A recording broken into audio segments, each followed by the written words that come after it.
이 세상에는 기쁜 소식이 없습니다. 세상에는 슬픈 소식, 또 악한 소식, 죄 지은 소식, 이러한 소식들로 가득 찬 세상입니다. 그러나 하나님의 말씀 복음에는 유앙겔리온, 가스펄, 굿뉴스, 글래드티딩, 기쁜 소식이 있습니다. 복된 소식이 있습니다. 우리는 하나님 말씀만이 오직 기쁜 소식이 있고 거기에 복된 소식이 있는 것을 압니다. 나도 너를 정죄하지 아니한다, 이러한 제목으로 이 시간 같이 은혜를 나누겠습니다. 요한복음 8장 11절에 대답하되 주여 없나이다. 예수께서 이르시되 나도 너를 정죄하지 아니하노니 가서 다시는 죄를 범하지 말라. 오늘 말씀은 종교 지도자들이 예수를 붙잡으려고 하는 것에 직면하게 됩니다. 그 믿기는 죄 있는 여자이었습니다. 거룩한 죄로서 예수님은 그 덫에서 빠져나올 수 있었습니다. 나아가서 예수님은 그 여인을 죽음에서 구해 주셨습니다.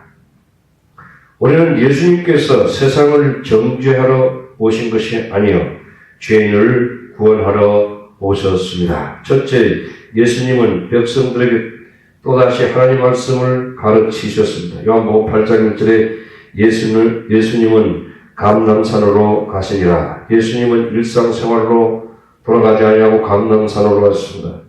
예수님은 이 세상에 가정이 없었습니다. 예수님은 집이 없었고 아내나 자녀들이 없었습니다. 그러나 하나님이 늘 함께 하시고 그분이 아버지이셨습니다. 하나님이 그의 가족이셨습니다. 감람산은 예수님이 기도의 장소이었습니다. 자신에 대해서 반역적인 사람들은 하나님 말씀을 가르치신 후에 예수님은 피곤하셨습니다. 자신에 대해서 반역적인 사람들에게 하나님을 가르치신 후에 예수님은 심하게 피곤하셨습니다. 예수님은 휴식이 필요했습니다. 예수님은 어떻게 하셨습니까? 예수님은 기도로서 하나님께 나아가셨습니다. 예수님은 기도로서 하나님의 자신의 힘을 새롭게 하셨습니다.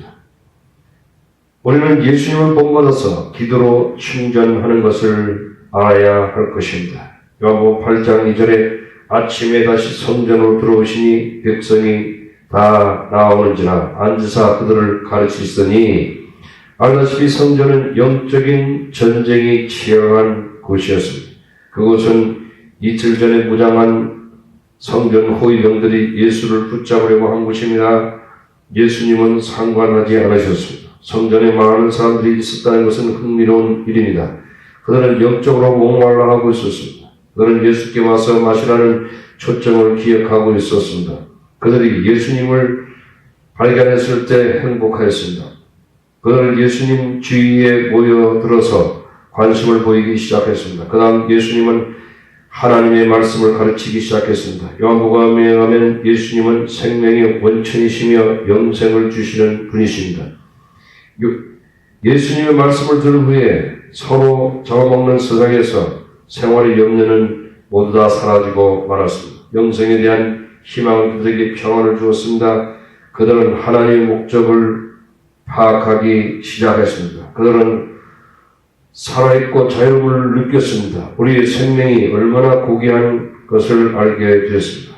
남편들은 아내를 사랑하려는 새로운 결심을 하게 되었습니다. 자녀들은 열심히 공부하게 되었고 하나님께서 주신 능력을 확장하기 시작했습니다. 자녀들에게 예수님은 하나님을 사랑하도록 가르치셨습니다.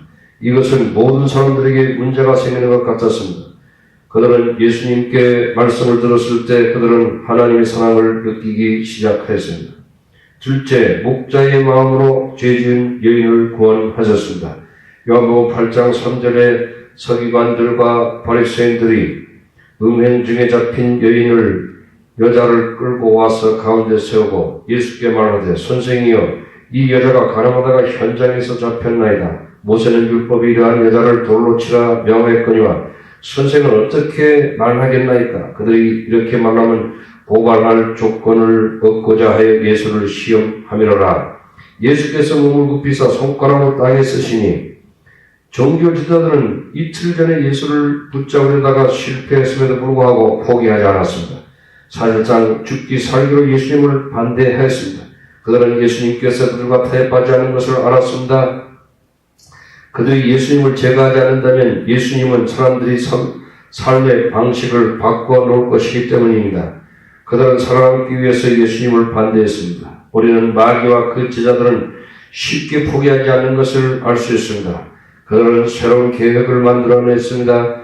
그들은 예수님께서 가늠하다가 붙잡힌 여자를 데리고 와서 예수님을 붙잡으려고 하였습니다. 그 여자는 가늠 현장에서 붙잡히기 때문에 변명의 여지가 없었습니다. 모세율법에는 돌로 쳐서 죽도록 되어 있습니다. 레위기 20장 10절에 누구든지 남의 아내와 간음하는 자, 곧 그의 이웃의 아내와 간음하는 자는 그 간부와 음부를 반드시 죽일지니라. 예수님은 그들에게 어쩔 수 없이 동의할 수밖에 없었습니다. 만일 율법의 정리에서 돌로 치게 한다면 로마의 법에 의해서 붙잡히게 될 것입니다. 로마의 식민지법에는 백성을 사형에 처하는 것은 금지하고 있기 때문입니다. 이보다 더 나쁜 것은 예수께서 사랑과 동정이 없는 사람이다라고 낙인 찍히게 될 것입니다. 반대로 돌을 던지는 것을 반대한다면 모세의 법에 반대하는 진보적인 자로 낙인 찍히게 될 것입니다. 종교 지도자들은 예수님께서 빠져나갈 수 없는 덫을 놓았다고 생각했습니다. 사실상 그들은 그들의 약함을 드러냈습니다. 그들은 율법을 잘 알고 있었습니다. 그들은 율법의 전문가였습니다. 그들은 율법을 알고 있다는 것이 의롭게 해주는 것이라고 생각했습니다. 그러나 종교지도자들은 성경을 공부함으로 회개하고 하나님을 사랑하는 데 성장하지 않았습니다. 그들은 남을 정죄하는 데 율법을 적용하였습니다. 하나님을 두려워하지도 않았고 목자에 동정하는 마음도 갖지 않았습니다. 아직 여인에 대한 고발은 없어지지 않았습니다. 간음은 하나님에 대해서 심각한 죄입니다. 간음은 결혼 서약에 대한 불성실한 행동을 통하여 깨뜨린 것입니다. 산상수훈에서 예수님은 행위뿐만 아니라 마음의 동기까지도 포함시켰습니다. 마태복음 8장 28절에 나는 너희에게 이르노니 음욕으로 품고 여자를 보는 자마다 마음에 이미 간음하였느니라. 간음한 사람은 삶을 황폐하게 만듭니다. 많은 살인들이 간음의 사건으로 인해서 벌어집니다. 하나님은 결코 간음을 강구하지 않았습니다. 하나님은 간음한 자들을 지옥에 보냅니다. 계시록 21장 8절에 그러나 두려워하는 자들과 믿지 아니하는 자들과 흉악한 자들과 살인자들과 음행하는 자들과 점술가들과 우상숭배자들과 거짓말하는 모든 자들을 불과 유황으로 타는 곳에 던지리니 이것이 둘째 사망이라. 우리는 이 죄의 심각성을 결코 과소평가하지 말아야 합니다. 이 여인은 심각한 죄를 지었습니다. 이 여자는 좋은 글자에 나오는 헤스터와 같이 간음한 여자입니다. 이 여인은 성전들로 끌려왔고 사람들에게 드러났습니다. 종교지도자들이 잔인한 부르짖음은 얼굴에 차가운 땀을 흘리게 하였습니다. 이 여자를 변호해주는 사람은 아무도 없었고 이해해주는 사람도 아무도 없었습니다. 예수님께서 이 상황을 파악하고서 어쨌든 간에 이 여자를 구출해야 하겠다고 생각하셨습니다. 요한복음 8장 6절에 그들이 이렇게 말함을 구원할 조건을 놓고자 하여 예수를 시험하미로라. 예수께서 몸을 굽히 싸 손가락으로 땅에 쓰시니 우리는 무엇을 썼는지 모릅니다. 어거스틴은 십계명을 썼다고 말했습니다. 어떤 신학자는 하나님 아버지 이 여인의 간음죄를 위해서 제가 십자가에서 죽어서 이 여인의 죄를 제가 책임지겠습니까 하고 땅에 썼다고 합니다. 주님은 십자가에서 내가 다 이뤘다 하시고 우리의 죄 문제를 다 해결하시고 죄 용서함을 주셨습니다. 마귀에 대해서는 더 이상 예수 믿는 자에게 대해서 죄인이라고 하지 말라고 선포하는 것입니다. 예수님은 그곳 분위기를 감정에서 이성으로 바꾸셨습니다. 예수님은 요한복음 8장 7절에 너희 중에 죄 없는 자가 먼저 돌로 치라 하시고 다시 몸을 굽혀 손가락으로 땅에 쓰시니 예수님은 율법은 하나님의 절대적인 진리인 것을 아셨습니다. 그리고 하나님만이 오직 판단할 수 있다는 것을 인정하셨습니다. 다른 사람을 판단하는 사람은 자신을 먼저 판단받아야 한다는 것입니다. 자신이 어떤 죄인인 것을 아는 사람만이 다른 사람들을 동정할 수 있고 다른 죄인들에게 친절할 수 있는 것입니다.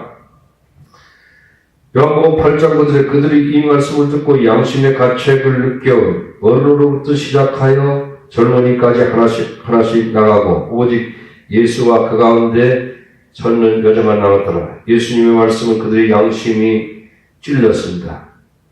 예수님의 말씀은 그들에게 개인적으로 말씀하셨고 군중들에게 말하지 않았습니다. 세상에 의인은 없습니다. 누구도 돌로 칠 수 있는 사람이 없습니다. 얼마 없어서 모든 고소하는 자들이 다 돌아갔습니다. 셋째, 나도 너를 정죄하지 아니하노니. 예수님께서는 이제 그의 주의를 예수님께 돌리기 시작을 했습니다. 주의를 그 여자에게 돌리기 시작했습니다. 요한복음 8장 10절에 예수께서 일어나사 여자 외에 아무도 없는 것을 보시고 이르시되 여자에 너를 고발하던 자가 있느냐? 너를 정죄하던 자가 없느냐? 대답하되 주여 없나이다. 예수께서 이르시되 나도 너를 정죄하지 아니하노니. 예수님은 가서 다시는 죄를 범하지 말라고 하셨습니다. 예수님 그녀에게 모든 주위의 사람들이 다 죄인이라는 것을 알게 하셨습니다. 죄는 모든 사람들이 보편적인 문제입니다. 죄 없는 사람은 한 사람도 없습니다. 마지막에는 예수님만 남아있는 것을 알았습니다. 나도 너를 정죄하지 않는다는 말의 뜻은 무엇입니까? 하나님께서 그를 세상에 보내신 것은 세상을 심판하려 하심이 아니요 그로 말미암아 세상이 구원을 받게 하려 하심이라.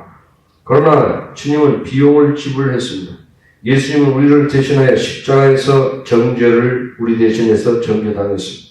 우리가 예수님께 나아가게 될 때 죄와 정죄로부터 우리를 구원하십니다. 정죄는 큰 문제입니다.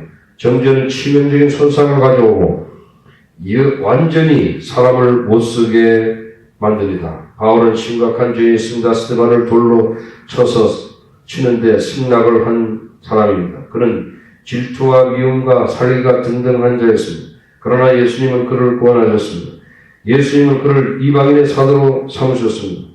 바울은 믿음으로 그리스도의 은혜를 받았습니다. 그는 마귀의 정죄를 극복하였습니다. 그러므로 이제 그리스도 안에 있는 자에게는 결코 정죄함이 없습니다. 아멘.